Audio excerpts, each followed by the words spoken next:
This is the spot. This is breaking live. Here we Like, go. This is breaking news. This is Roll the breaking animation. There we go. Levi, where's Levi? Levi, roll the breaking news. All right, and breaking news. We go to Jordan Thomas out in the field right now. What is going on, Jordan? Coming to you live. Thanks, here. man. I want to be a meteorologist. We'll talk about that another day. That's Jordan Thomas. We're going to hear a lot from him today in a sensational interview. And for the second week in a row, a story that's never been told. What is happening I don't to know. us? Do we just have that effect? People just feel like this is a safe place. I think. We must. I love misguided? it. It's fun. Maybe a little. You know what? We're going to ask every guest, tell us a story you haven't told before. No one's going to have one again. These things just keep happening. The show almost didn't happen. I had a blowout with my car, so I was on a wrecker. So I was actually dropped off at my house in time for this podcast on a wrecker with my car in the back. I get out of the wrecker. My car goes to the shop. Neil texted me this morning. He was like, hey, we might have to cancel. I was like, are you okay? He just sends me a picture of his flat tire. This is like the second time you've had a blowout tire. No, these cars, I love electric cars, but they're so heavy when you hit any type of pothole that's severe, it blows the tire. It doesn't. I've had a morning, man. So anyway, this is it's a terrific episode. Again, my wardrobe, is your wardrobe sponsored yet? No. Simon Says. Apparently Houston I need to go. Wedgwood there. What am I wearing actually? Because didn't Carrie send you the message? Oh, she did. Oh, it's no wait. Oh yeah, Dibby shirt. It's a Dibby shirt and Mavi pants. And Mavi pants. Yeah. I love it. And you need to have note cards. I need to have I'm actually going to start going and picking my stuff up. But if you have a guy who needs some style, it's Simon Says. My outfit is. They're wonderful people. My dress is from Reformation, which is in Nashville, and we love. That's all I have. That's all you have? That's all I have. Okay. Well, with that, let's get into this interview. This is a great interview. It was inspiring. It was funny. It was encouraging. It was all the things. We were in the gamut on this one, right? Yeah, he's just one of the most wonderful human beings that you'll meet, and his story allows him to connect with a lot of different people that otherwise would have no connection. And he had a terrible thing happen to him, but almost instantly turned it into a foundation that helps other people in terrible situations. Absolutely. And it's a beautiful story. I can't wait for y'all to see it. Without further ado.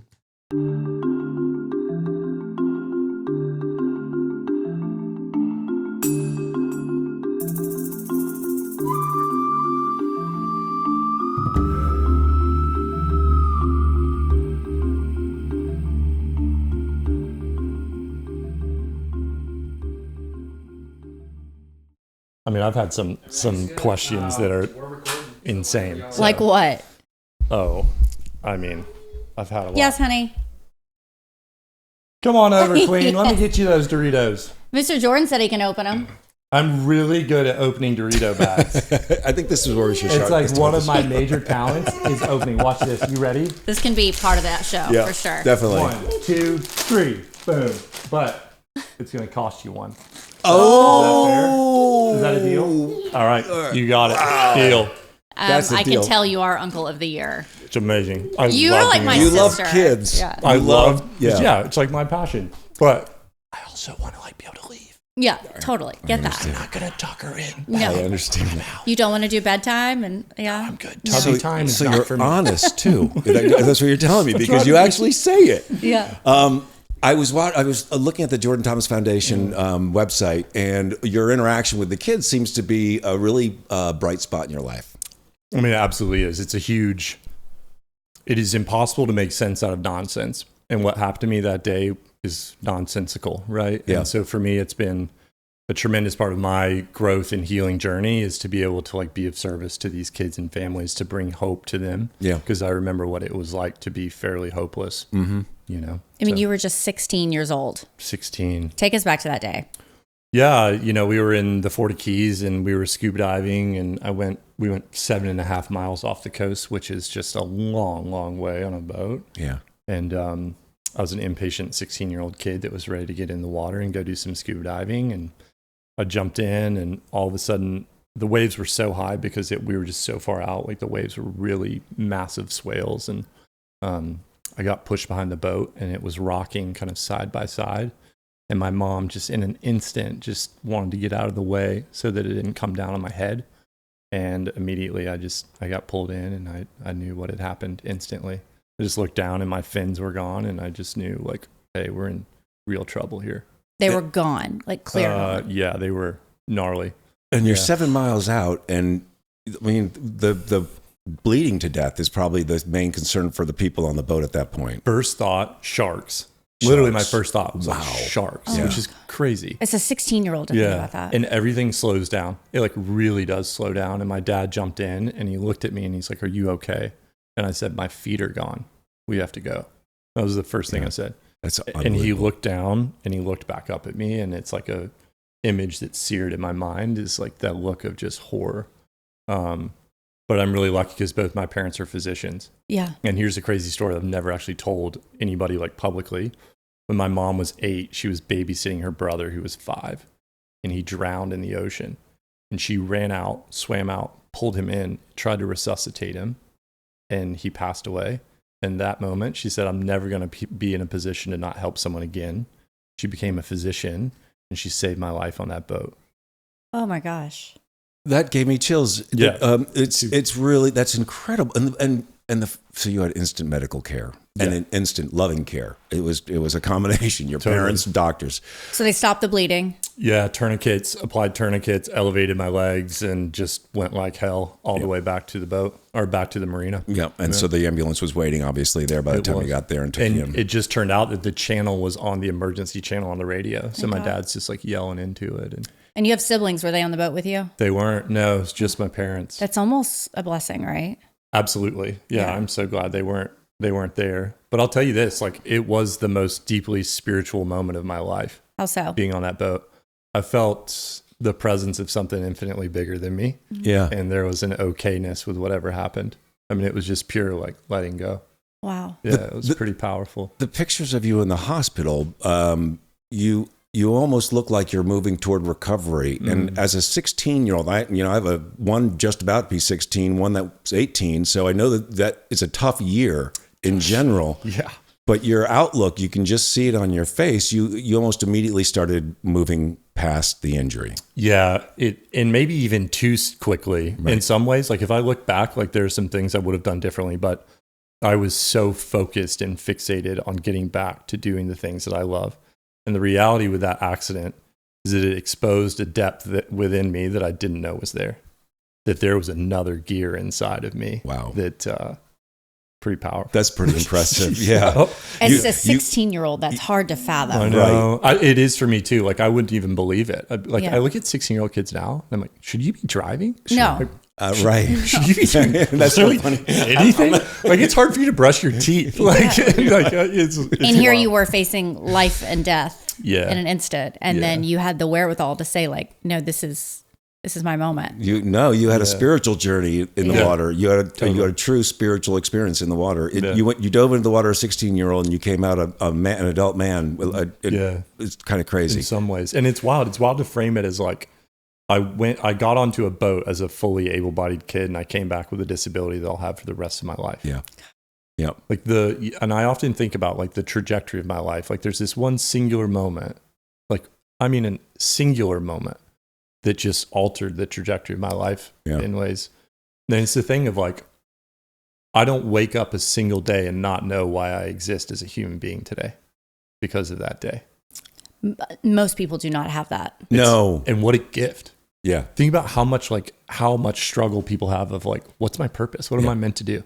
How long did it take you to get to that point to say, this is a gift, I know my purpose, as opposed to being angry at the world? I mean, there had these dark moments. Oh yeah. There were dark moments. I think that's the thing that scares me sometimes is that people can like view my story as just, it was pure sunshine and puppy dogs. Right. But there were such dark moments of uncertainty and horror and trauma and grief and sorrow and anger and just deep levels of like human experience after something like that. So I had to do a lot of work to get to that place of that realization and awareness of like, wow, this is what I'm meant to do. Yeah, took a lot of work. It was 20 years ago, and your foundation's 20 years old. So that means you pretty much decided in the hospital that I'm going to help others. Why did you make that decision? Man, first and foremost, I'm in a place of privilege, right? Like if I hadn't had the knowing of like, I will never have to go without prosthetics, I wouldn't have been able to do what I did. And it is also a direct result of the family system that I grew up in of like awareness of privilege, that privilege is bestowed upon you to like give to others. And my parents just didn't talk that talk. They walked that walk. Yeah. Like I remember as a kid, like there was a single mother walking home through the rain with groceries with 2 kids. My mom pulls over and says, get in the back, load her groceries. We drive to her house, take the groceries in. Mom slips a little money in an envelope. Nothing said.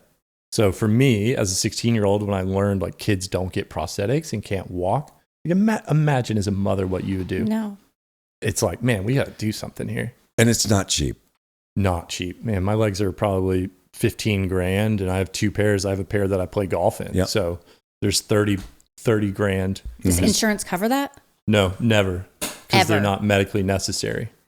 So can you think of something more medically necessary than giving legs? Andy the opportunity to like run? How is that not medically necessary? I don't understand. Or go talk to our friends at Blue Cross. Shout out Blue Cross, like because they just it's the whole thing. I mean, it obviously it's something that was overlooked, and they're like, we don't even want to look at it. We got past that completely, and it's a small population, so they've been able to squash them. Yeah. And it's not a one-time expense for a kid. It's not, because kids are growing and they grow out of these rapidly. Exactly. Think it's like shoes. I mean, kids go 6 months to a year in their prosthetics, and then they need new ones, and so there's another 15 grand out of pocket. And I've had parents that have been in the place where they've canceled family trips for 5 years to get a leg for 8 months. 5 years. 8 months. Put their house on the market to pay for a prosthetic for their daughter. So that's the purpose of your foundation, is to do this. We step in and we say that's unacceptable, and we're going to let them run and do what they want to do until they're 18. And you've helped hundreds. Yeah. I mean, it's impressive, actually. And you've raised a lot of money to do just that. And you have different fundraisers too. And we're going to talk about those fundraisers just a little bit. But for a child that has lost a limb, and your website does not refer to it as an amputee. It refers to limb difference, limb loss. Yeah, exactly. Yeah, it was. And I thought that was interesting, that just the way it's framed, because that's very important for these kids. But for them to look up at an adult who's so far along, who comes strutting in, and if you were wearing pants, you wouldn't even know. Yeah, that's got to do something to them. Yeah, it is. And the unfortunate thing is that I'm so old now that You're not so old. I'm so You're old. 35 or whatever. Stop it. Here's the amazing thing is that we've built such a large community that we can pair kids that have similar stories, similar experiences, that are further along and can help pull the kids along as mentors. Yeah. And I think that's the thing. I'm like, one of the things I'm most proud of is that we now have that community support for one another. For a mom to talk to a mom, a dad to talk to a dad, a sibling to talk to a sibling, and then the kid with limb loss to talk to another kid. Your grief, obviously, as a kid losing your legs, knowing your life is going to change, is significant. But then your parents, the guilt that they must have felt, putting you in the water, being in that area, I imagine that changes them. Yeah, definitely. And they've done their own work, and it's been their journey. I think the greatest gift I could give my mom is for her to give herself enough forgiveness. I don't think there's a day that she doesn't think about that moment. When you tie that to her brother, I can't imagine the weight she carries over that. And I think for her, the work at the foundation is a big hard part of her healing. But yeah, it's, as a parent, like you can't imagine if that happened to your child. No, you always want it to happen to you, not your kids. Yeah. And so I get that. We'll get back to the foundation. You came in on the radar through your golf. Yeah. I mean, it is the prettiest golf swing. It is, I've watched it in slow motion. I've watched it in regular beautiful. Speed. Yeah. Your short putting, Jordan, we're going to talk about. Yeah, we need to talk about that. You're opening the blade at impact. But you started at 8 for playing for candy with your dad. Then you had 8 years of golf under your belt before this happened. Obviously, the swing changes. Everything changes from that. Yeah. Explain what happened as your first 8 years of golf and your swing, and then how you had to modify it now to accommodate. Yeah, I mean, it was obviously a massive transition to adjust to playing golf on 2 stilts, right? Yep. But naturally, I was gifted with this just kind of natural athletic ability, and so I figured it out pretty quickly. Yeah. I mean, it took a while and it was slow and it was gradual, but kind of figured it out, I think, but we're still trying to figure it out. It's a work in progress. Well, that's golf in general, right? Yeah. Totally. I was with a tow truck driver coming to my house, and he said, and I was telling him we're interviewing you, and he's like, "Oh, I never played golf," and I was like, "Don't start. Yeah, don't do this. Just stop and stop. Do when it." you mentioned like, "Oh, I kind of want to play golf," it's like, go play pickleball. Pickleball, like hang by the pool, chill. Like the mental distress you will be under as a golfer is beyond. Well, why do y'all do it? My husband is literally playing right now. Why do we do it? Why do we do it? 4 hours outside. It's just connecting with nature. It's every hole is a new hole, a new challenge. Every nine is a new nine. It's a new challenge. Every day is a new challenge. So I like hitting on the range too. It's just that for me is like therapy. Totally. But when else can we go spend 4 hours together? Right. Like it'd be really hard for me to get on your calendar for 4 hours, but like we can go play golf and we can have a hang. We'll have a laugh. We may have a tear. Mm-hmm. We may have some bloodshed. I don't know, but like we may be in the woods do it together. If you're playing with me, you'll be in the woods. But so I want to hear about what's your lowest score? What have you popped to like a 64, 65? Yeah, I've shot 63 8 times. Wow. But I've never shot under 63. I've done 8. Neil's died. I have playing 9. What's your low, Neil? I had a 67 once at Las Colinas down in Dallas. With my dad playing in sneakers and rental clubs. What's your index right now? That's unbelievable. Oh, I'm a 12.8. And you've shot 67? I had to take years off to raise some kids. Oh, I don't want to gamble with you, though. No. if you shoot 67 and you're 12 index? Well, let's talk about this. Yeah, I recognize someone who's bad at short putts than me, but your 64s tell me you're not really bad at short putts. But there's just one funny video. We have a guest visiting us. This is Layla. That's Layla, who likes Layla? to be part of everything. She's precious. I'm super into her. She's a great girl, but boy, if you don't pay enough attention to her. What were we saying? You're being modest because you said just a top 10, but you're ranked number 2 or 3 in the country. I was a third. I finished third as an American, so I was a third American. I finished second. So they do different categories, right? So there's multiple limb, there's single limb. We refer to like one below the knee as just like a hangnail because it's like, get over it, dude. It's just one line, So we're the real deal with missing two. So we compete against each other, and then there's some seated players, some visually impaired. So you're kind of competing against other folks with similar disabilities. And I finished second again this year. Second again. I won the first year, and this kid from Nigeria just keeps kicking my head. Oh man! Is that the one who shot 61? No, that's another guy. We don't. That's another. We don't. Story. We don't. That's for off air. We're not. Okay, we're not even going there. We won't go there. Do you think that had this accident not happened, you would have stuck with golf as much as you have? I mean, I played a lot of different stuff. So, but yeah, probably. I mean, golf is like the real deal now. Like everyone wants to be good at golf now. Sorry, What's guys. up, boo? Hey, what do we got? More Doritos? You're making your second you appearance. Okay? Can you? What's wrong? Okay, then go. It's okay. You can do it without me. Yeah, there you go. I'm sorry for the interruption. No, so don't worry. But what other sports did you play? Big soccer guy, baseball, football, like just all the sports really. Just an athlete, and but turns out you've like got to have feet for most of those. Apparently, so I think golf may be our avenue here. Well, good thing you're really good at it. Yeah, that's true. But that was one of those things. That's part of that determination you're talking about. Like I was so committed to getting back to playing golf. Like that was. I'd be in the gym. It was your carrot. Yeah, exactly. Yep. And it's like, that's what I was repping towards, that and skiing. And I was like, I'm going to do it. You're a big skier? Yeah, I love skiing. I love skiing. That is awesome. It's so good. I don't do enough of it though. I'm drawn to the prosthetic and the technology in there. Tell me what's changed in 20 years. Honestly, not a ton. This foot's a little bit different. Like, you see like the running legs that have the cheetah legs, we call them. Yep. Like this is basically a miniaturized version of that. The blade, they call them, right? Yeah, like a running blade. So this is kind of a miniaturized version, but that's a big thing that we're working on at the foundation that I'm interested in is how do we make stuff cheaper? Yeah. Everybody's trying to make stuff where it's like it's connected to the brain and the muscular system. And so it's like responding like a hand would. Right. Wow. If it's $250,000, who gets it? Nobody can. Great. Yeah. Right. My thing is like, how do we make stuff? How do we dumb it down, make it cheaper?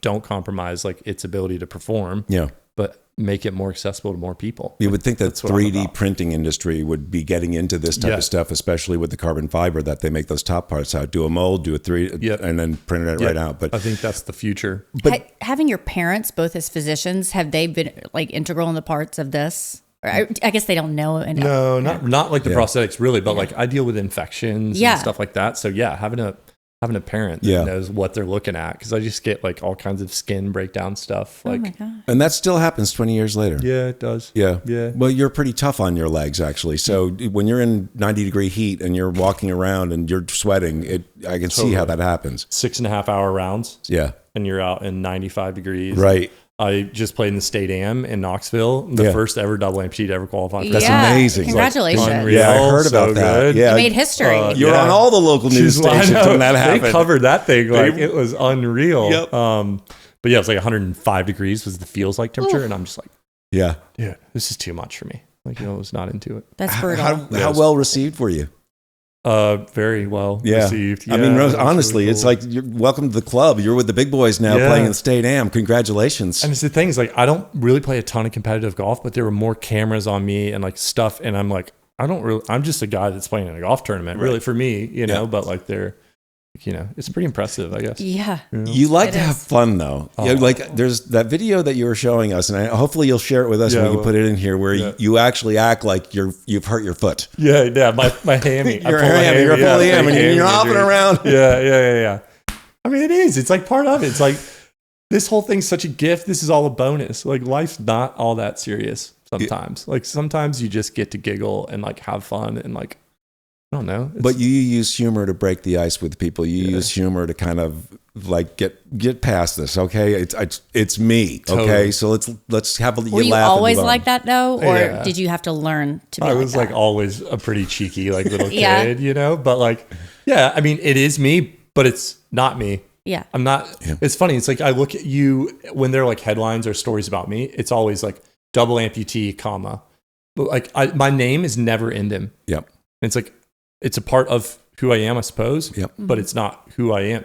Yeah. That's interesting. And it's an interesting like element. You know? Yeah. We don't need to quantify you with your disability. Yeah, exactly. It's like you're not, handsome man with shockingly good bone structure, comma. Oh my God. You know what I mean? Were you pointing at me? Like, yeah. You know what I'm saying? Do you know what you just did? It's part of you, right? Oh my gosh. It's like, puff that chest Nikki, out, big guy. I carry this podcast. Through my looks alone, baby. I should have had a talk with you before this. We cannot feed the beast. Yeah, totally. No, stop. I love it. I've watched a lot of the different news stories that have been done on you, and I'm sometimes shocked at the reaction of when they come back to the desk and they start speaking with the anchors there. And I was thinking, you must just come up with getting into a lot of awkward moments. Yeah. Are there some, or some. Like where where people? Do you go? Like what people, like thread do you follow? It's like, oh, you poor thing, and it's like, what? Oh, totally. Right? Totally. That's got to be infuriating. Honestly, here's my thing: you've lost your leg somehow. I don't know your story, but you've experienced grief and trauma and loss and sorrow and the depth of pain and despair that probably I've felt. It's just, you see this. Yeah. And so people come up to me and they say like, it's like, I don't know your story. Yeah. I probably wouldn't trade with you. I probably wouldn't trade in an instant with you, either one of you.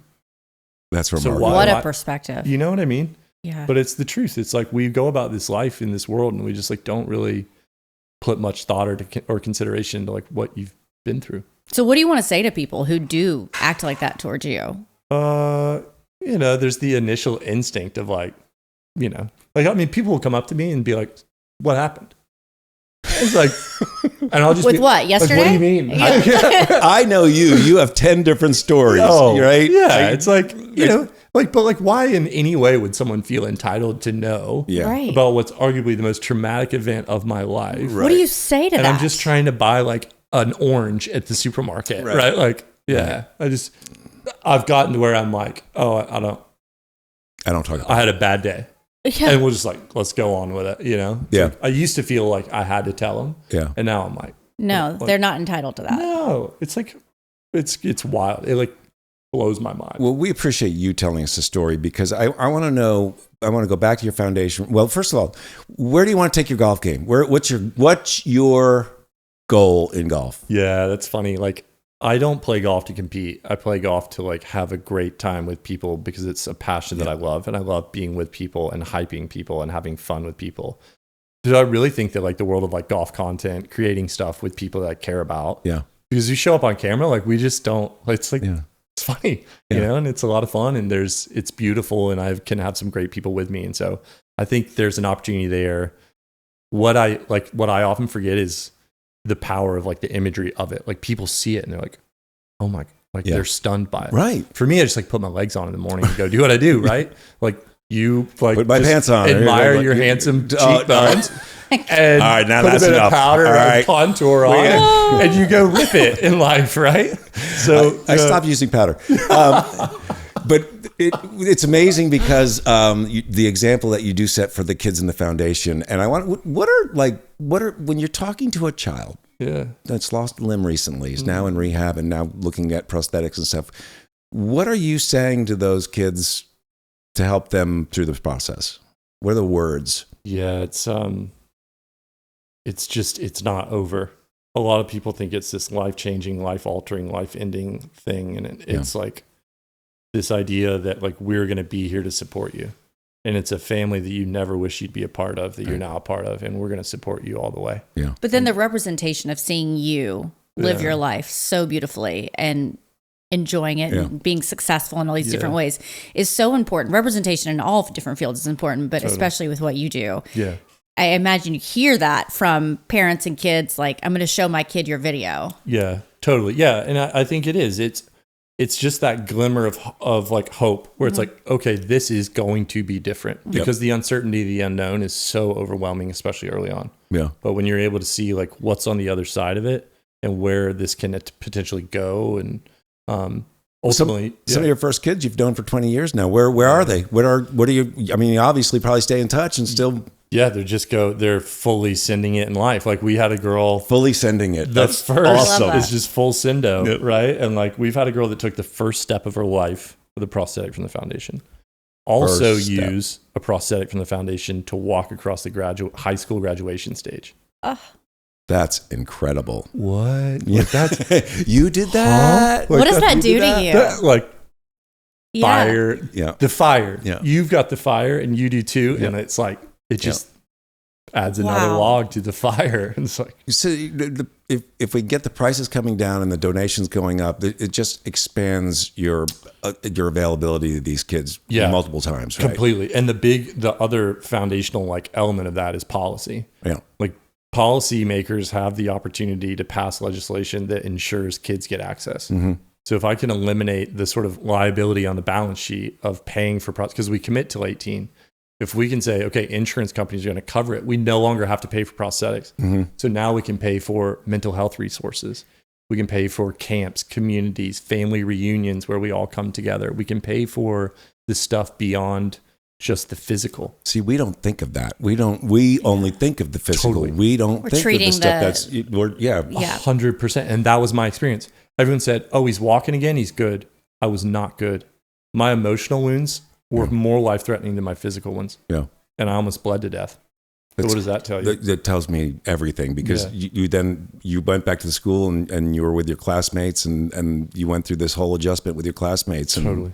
Yeah. But then you talk about you come from a wonderful family of physicians and they can see that, they can spot that, they can see the warning signs. Some of these kids don't have that kind of background. Completely. And that's like a massive initiative at the foundation is like, how do we support families to take care holistically of their children? Not just the physical aspect, but like the mental health component. And I'm getting my master's right now in clinical mental health to like help build that out for our kids and families. That's incredible. So, yeah. You recently went back to school. Yeah, I'm about to graduate in December. Congratulations. Yeah, thanks. Yeah, good for you. I'm back to school. It's like, wow. I had this exam. This is just like a timestamp. I had an exam and I had flashcards for the exam, like people our age do. And so I pulled them out and this girl goes, are those flashcards? I go, yeah. Because I've never seen them in person. Stop it. I go, what? She's like, oh yeah, I have them on my iPad. But like, I don't, and I'm literally like, Was she an infant? They're infants, like a 20-year-old. And I'm like, oh. They don't even know what pens are. Like, trapper keepers. Yeah, what? Jordan, that's so cool. I know, it's cool. You got made fun of because you wrote out note cards. Flashcards. That is... Jordan, that is hilarious. I mean, it's, my girls see a phone that hangs on the wall and they're like, what in the world is that? Where's the screen? No, those are coming back now, by the way. No, really? It all comes... Yes, people are getting those back in the house and they're getting rid of smartphones. But which I love. Developmentally, do you remember the growth required if you wanted to call like a girl and her dad answered? Fear of that? Yep. Walking through that fear as a child? Big moments. Yep. You remember how long the cord was that you had to run to get away from your parents? You could reach it from the kitchen to the bedroom? Yeah. Or do you remember when you picked up your phone in your bedroom and you could hear on the other line your mom listening in? Completely. Yeah. And then she'd try to click, but you knew. You knew. I know. You're in trouble. You know. Yeah. Those are big moments. And these kiddos don't have that. I know. They just get bullied on Instagram now. Yeah, it's amazing. It's way worse. All right, when you're not writing up flashcards, when you're not playing golf, and you're not working on the foundation, what do you do? What's for fun? What's your He's your super release? uncle. I uncle so you are. That's my biggest that is the thing that I love the most. I'm an uncle to 3, 8, 5, and 2, and it is like the greatest thing. Yeah, they're so fun. Tell us about what they do on their 5th birthday for you. Oh yeah, I have them on their 5th birthday. They write out. So my niece wrote, "You are alive," and then I get that tatted. I had that tattooed here. Oh my gosh! And then my nephew wrote, "We are here," so he's here on my chest. And then my other niece will do something. She's only 2.5, so we've got a couple years to think. Work on her penmanship. Yeah, exactly, because it's there for a while. How do they come up with such deep? I mean, those statements are kind of deep if you think about it. To be fair, I give them the statement. Okay. And they write. They are just the scribe. Still. Well, I get it. Yeah. Now I get it. But it's so beautiful. Those statements obviously leave a mark on you, literally and physically, and I could see your eyes getting a little watery thinking about that. It's having in their handwriting. Yeah, and it's the greatest gift in the world is to feel a sense of like connectedness with others. And I feel that with them. And I feel that with a lot of people. But that's the thing for me that's like the greatest gift is to feel connected. Yeah. Right. I think just from knowing you for, I don't know, half an hour, you seem like one of those people who gets that connection with a lot of people. You're just a very warm person. Yeah. Yeah. I learned it from my mom, really. I mean, she has that thing. Yeah. It's it. It's like, I think people just are so desperate to be seen and heard. And when you're with somebody and you're like, I see you, like I hear you, and I acknowledge you, it's like power, It's the society we're in right now. We're so connected by social media, but we're so isolated and we live on our own little islands now. And that connection that you make is becoming rare. Yeah. And it's so enriching. It's like, and I think I think there's an epidemic of just loneliness. Yeah. I mean, people are just so deeply lonely and isolated. Yeah. And it's what I see in the clinical mental health world. It's what I see with our kiddos, like feeling that they're alone. Yeah. And the reality is they're not. Yeah. And you're not, Yeah. When you get this degree, how are you going to use it in your foundation? Yeah. So really working to build out, and we've already begun building just resources for families. So doing like group intensives with families, grief work, trauma work, psycho ed stuff. I don't know yet. It's really incredible. Yeah. But it's a priority. It's like this, we only focused on the physical for so long. Yeah. And we missed the mark. And so now it's like, we got to do the physical and the emotional, spiritual, all of it. Yeah. Golf seemed to be the carrot to get you out of the hospital and back in life. Yeah. And this seems to be another carrot. You just don't know where it's taking you yet. You just know you had to do it. So it's that. And it's like innovation. How can I make prosthetics cheaper? How can I expand it internationally so that kids around the world have access? There's that insatiable sort of creator thing within me, like founder thing of like, and which can also be a limitation, right? There's this element of like, I'm not doing enough. Yeah. Which I imagine both of you have that thing of like, I'm not doing enough. There's absolutely more. There's more. And I think that's that thing for us where it's like, sometimes we need to look in the rear view and say, damn, we've come a long way. Yeah. Look what you've done. Yeah. So how can people support your foundation and you? Come join us, follow us on social media, come be a part of it. Like if you want to come volunteer, we have events here in Nashville and we have kids in 32 states. So we've got kids all over. come be a part of it. It's a thing of when you're exposed to it, you get it immediately. Yeah. You're like, oh, wow, this makes sense. And don't be afraid to pull out those checks and write some checks to JTF. I'm really proud. Like 90 cents of every dollar donated to JTF goes directly to services. Wow. Directly. I saw that in your website I felt a change. I started to understand this, especially when we were describing with other words other than amputee and prosthetics. Yeah. Your board is a powerhouse of people, so obviously you're very serious about this. I was looking through some of the names. I was like, oh, he's got like titans of industry in there, and he's like, this is very real. Yeah. But you have a golf tournament, but you're looking to expand that because not everyone has access to golf. Yeah, totally. Not everyone is a golfer. Not everyone wants to golf, right? Yeah. And so for us, naturally in Nashville, a singer-songwriter event just makes sense. Yeah. And so we're going to do that. Now that we're at 20 years, we're going to have an event August 14th, singer-songwriter night. That's really going to be celebration of life and like what we do. And some of that, like looking backwards and like, wow, it's been 20 years, which is incredible to think. It's been that long, but now time accelerates, right? Yeah. Now it just goes. It is like Andy was born yesterday. I know, right? I know. I'm sure you look at Kara and you're like, wait, what happened? It's wild, and they like say these things. They're like sophisticated. I know. You're like, stop. Where did you learn that? Can you please stop saying your L's correctly? Yeah, exactly. From Uncle Jordan, I learned that word. Yeah, unctie. I used to be your unctie, right? Not uncle, and it was like the cutest little thing. But are you taking extra nieces? Because I feel like Andy would fit right in with the posse. I mean, what an absolute divine one that one is. I adore her already. Well, she has already taken to you. You opened her Doritos, so you're sold. Well, I walked down. Low bar. I was so I wanted to curious about your connection with those kids on your website, and then I walked downstairs and there you are with Andy, and I'm like, oh, he's just like this with every single kid that he runs into. That's pretty freaking incredible. Totally. You're looking for singer-songwriters still. We're still putting together the roster, but we have a few signed up, but we're still trying to add to that. Okay. Totally. Would love to have an artist, it's such a philanthropic community. They're so kind and gracious. So it's like, how can we get somebody involved that's an artist that just really helps? Like, they see what we do and they go, oh, I want to be a part of that. Right. Because the reality is, like, I know the other side of like, once you're a part of this, it is so gratifying and amazing. And a lot of people are doing amazing work, but this one, there's like something unique about JTF and what we do. Yeah. Would love to, anybody that wants to be involved would love to have. Okay. And the golf is August, right? September. Okay. So singer-songwriter August, and then that's it. September. Okay. Yeah. And you still have room for people? Oh yeah, golf tournament. Yeah, we do. Yeah, and that's here locally. It's going to be in Bowling Green. It's going to be at Old Stone. Yeah. So it's a little bit of a drive. It's not a terrible drive but at all. It's an amazing golf course. Yeah, have you played it yet? Yes, I have. It's beautiful. It really is. It's carved into the ground just perfectly. It looks like a shining gem. It's just Justin's the stacks there of right rocks now, they have, and the.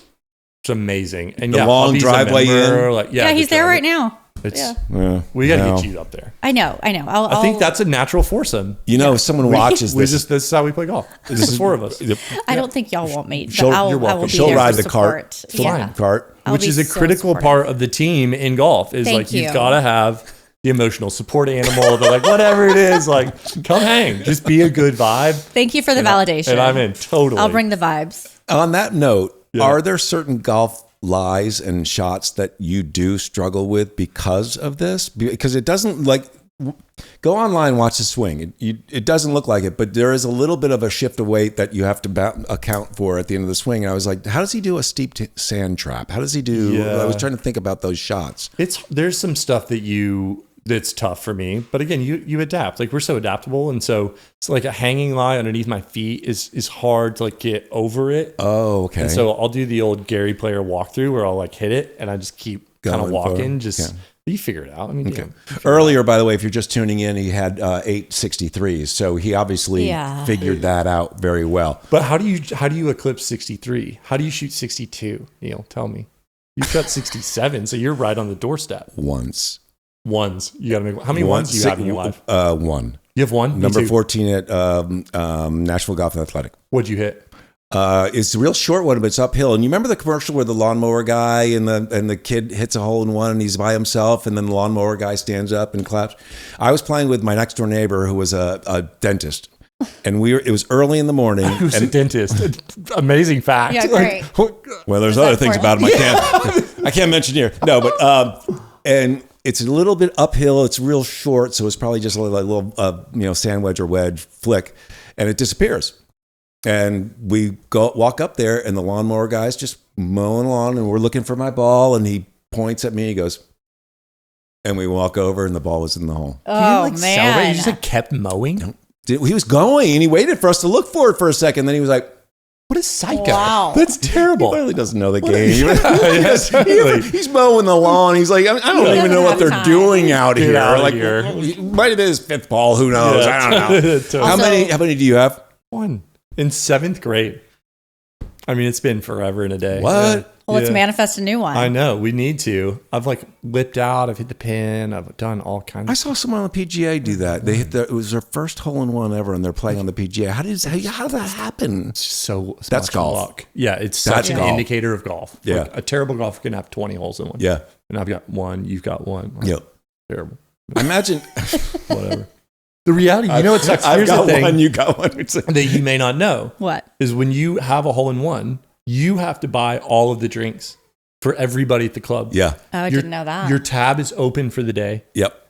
For these goons to come in, belly up to the bar. Yeah. And they do. That's not ideal. And they do. And they do. Yep. So you almost don't want to brag about I've been over at Brentwood before it's happened. Oh, yeah. You got to tight-lip the one. Yeah. Wow. You can tell them the next day. This is between all of us. Yeah, totally. Exactly. Okay. What if Neil has 14, but he's just never wanted to pay? I will pay you all $50 to shut up. Shut I'm learning so much about the game of golf. And I will. It's a strange game. It's for strange people. It is I'm learning so much. It's so funny. It's strange. It's so good. You got to do you have sponsors for your golf? I mean, I would think that people would line up to be on your bag and stuff. I know, isn't it crazy? Yeah. They don't get it.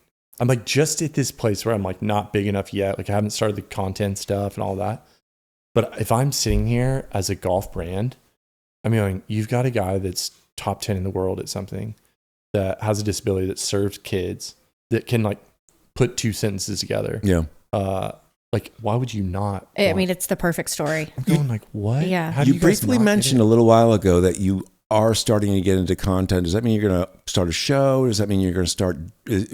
Tell me what that is. Can you tell me what that's? Because you mentioned it, and I was like, this is going to be big. This is the spot. This is breaking live. This is breaking news. This is roll the breaking animation. There we go. Levi, where's Levi? Levi, roll the breaking news. All right, and breaking news. We go to Jordan Thomas out in the field right now. What is going on, Jordan? Coming to you live. Thanks, here. man. I want to be a meteorologist. We'll talk about that another day. But it's going to be called Lunch Pail Golf. Yeah.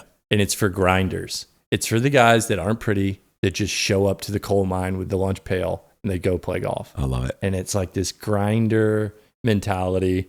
It's the Hermitage. It's Ted Rhodes. It's grinders. We're out there because we got a little time off work today and we're going for it. And we're going to, it's like the blue collar. I was going to say blue collar. Yeah, it's grinder, right? I love it. And so it's going to be lunch pail golf. And so I'll do YouTube short form content, some social media stuff like Instagram stuff. And we've shot a couple of things. And it just looks really good. I'll show it to you. And is this I'm so excited. It's really good. Is this where you see someone, then you step in and try to help? Or is it, what's the... Or you just out golfing with people? What's the hook? So the hook is that you can maybe learn something because I'm a +2 index. Yeah. You may be inspired by seeing what we do. We'll have some guests on that are thought leaders or people that have done pretty cool stuff in their life. And then there's a social impact element. So portions will go to JTF and we'll gamble against one another. But it's I'm either going to donate to your foundation, Neil, or you're going to donate to mine. I love it. Let's go play 100 a hole and see what happens. Oh, and by the way, Titleist will match it. And so there's this social I love this impact. Where, you know what? It reminds me of the DeChambeau stuff, in a way. Yeah. It's not. But it's something where you watch the whole episode to see how it turns out, right? Exactly. And I see what you're doing there. And I love it. And that's the hook is you want people to stick around and see, and then feature. Here's who we impacted. Yeah. And you see the humanity of it. There's enough of the guys that make the stuff that they chug the beer. Yeah. And they, whatever, you know what I mean? I don't want to do that. Yeah. I want to do something that's got some depth and some aesthetic value to it and some meaning and purpose and impact and community. Yeah. The hope is you build a bunch of lunch pailers out there. You're building something that's going to be for golfers addictive to watch, right? And that's important too. You if you can get them more than 8 minutes, then you've done something incredible. Totally. Right? And we've done like little, really tiny short stuff already that we've not launched, but it's like 20-second full range session of me lob wedge to driver. Yeah. Of just like back to back to back. I'll show you guys after. Yeah. But yeah, it's pretty good. I think it's going to be pretty good. Okay, you got to tell us when it's going to air. We're in. I think it's going to be pretty good. So I was going to ask you your handicap, but you gave it to me. You're a plus legs. 2. Oh, golf? What do we... Don't even see, don't... What? Are we still rolling? What? Yeah, I'm a double amputee. Double amputee, Neil. What happened? Thanks. Next question. Okay, my only question is, how many times have you used that? I mean, honestly, that's the... I'll roll every single golfer turns to the other golfer at one point and says, what's your handicap? Yeah. Oh, I know. Yeah. So I know that that's how I've used it you're once or twice. You are out of control. You're a plus 2. Yeah, I'm like a plus 2 right now. So that means I'm a 10 or 11, What's and that Justin? means Justin's probably a 3 or 4. Oh, he's a stick. He's really good. Yeah, he's good. He's a 3-4. No idea. He's good. He's got a great swing. It's a lot. You'll notice the swing because it's a lot like yours. Does he have It's some very rhythm? upright. It's very he has rhythm. Yeah. Oh yeah. I have no idea. Should I know this about my own husband? Probably. It's kind of an indicator of yours. And he's very self-deprecating, and so you guys will be like. Should I have him here? I love it. Should I be here right now? No. You know, we need to add a fourth. Nikki, bring in hubby. You're learning about golf right now. am. You should be appreciative of this. No, I am. I told Jordan I'm going to take lessons. Good. Wait, Jordan's hold going to on. give me lessons. Is that a pinky promise? Yes. Okay. It is. I'm going to hold you to do that. it. I am. I'm going to do it. Let's see it. This is a full pinky promise. There you go. We got it done. Okay. My word is bond. How do you feel about golf outfits for women? That's my main driver. I feel that. Is for the cute outfits. And it's getting so much better. Yeah. Yes. Like women, remember they used to wear like pleated shorts, which is kind of a fire look. No, it is. That's kind of back. Yeah. It's kind of like in the baggy stuff. Yes. But women's golf clothes have come along. Well, you'd go into a pro shop and you'd all men's clothing, and in the corner there'd be one little carousel of women's stuff, and now it's about even. And it's great. now you're starting now. Resurgence of athleisure wear as like normal everyday wear has helped, and then the golf wear is cute. Totally. So, Totally. No, I'm on board. Let's do this. Oh my gosh. I'm in. I do have one more question. What advice would you have to kids and parents who have recently gone through a similar situation as you, find their passion, find something like golf or something that can help give them that carrot? Yeah. Or what would you say to them? I think the big thing is back to the isolation element. That like you're not alone in this, and you don't have to navigate it on your own. Yeah. Lean on the community and the people that have come before you to show you how they've done it. And then naturally, when the questions of like, will I walk again are gone, will I be able to swim it? Like when those are removed, like naturally you find, oh, this is my lane. Like this is my passion.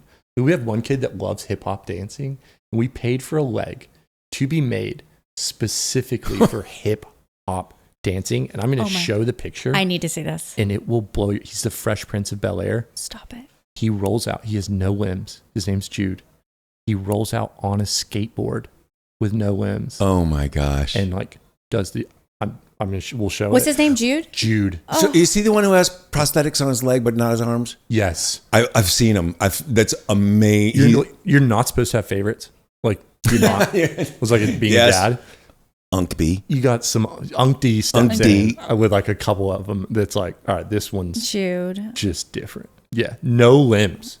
He has no limbs and is the embodiment of joy. We love it. I mean, we'll show the Okay. Knock you out. Oh, we're going to put up the information on your foundation and how to get in touch with you and how to donate to the foundation. Jordan Thomas has been a fun interview, man. You are really out of the control fun. Thank you. You guys are awesome. The dynamic between the two of you, and like, bless you. Like, you know what I mean? Like, I know I hyped up, but like, you are insane. So, you know what? Yeah. Thank you. This was so fun. Apparently, I'm the looks and you're the brains. Is that what you're saying here? I'll take it where I can get it now. Yeah, you got to take anything at this point. Yeah.